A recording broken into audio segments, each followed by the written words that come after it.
It was only when I met W. Clement Stone that I literally began to shift my life.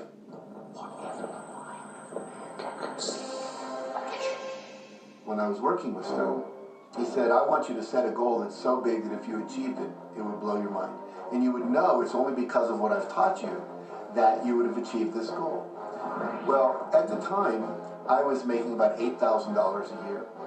And for some reason, I wanted something that was really measurable. So I said, I want to make $100,000 in a year. Now, I had no idea how I could do that. I saw no strategy, no possibility, but I just said, I'm going to declare that, I'm going to believe it, I'm going to act as if it's true, and release it. And so I did that. And one of the things he taught me was every day to close your eyes and visualize the goal as if it's already achieved. And I had actually made a $100,000 bill that I put on the ceiling. So the first thing I'd see when I woke up, I'd look up and there it was. It would remind me that this was my intention. And then I would close my eyes and visualize having this $100,000 a year lifestyle. And interestingly enough, nothing major happened for about 30 days. I didn't have any great breakthrough ideas. No one was offering me more money. And all of a sudden, I was in the shower. It was about 4 weeks into it, and I had a $100,000 idea. It just came right into my head.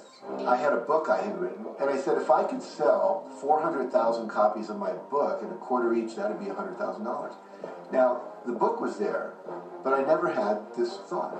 And one of the secrets, I think, is that when you have inspired thought, you have to trust it, and you have to act on it. Now, I didn't know how to do that. I didn't know how I was going to sell 400,000 copies. We'd never done that. And then I saw the National Enquirer at the supermarket. I had seen that millions of times, and it was just background. And all of a sudden, it jumped out of me as foreground, and I thought, wow, if readers knew about my book, certainly 400,000 people would go out and buy it. And about 6 weeks later, I gave a talk at Hunter College in New York to 600 teachers, and this lady comes up at the end and she says, that was a great talk. I'd like to interview you. Let me give you my card. And I said, who do you write for? I'm a freelancer, but I sell most of my stuff to the National Enquirer. And I had this little theme from the Twilight Zone went off in my head. Like, oh, this stuff's really working.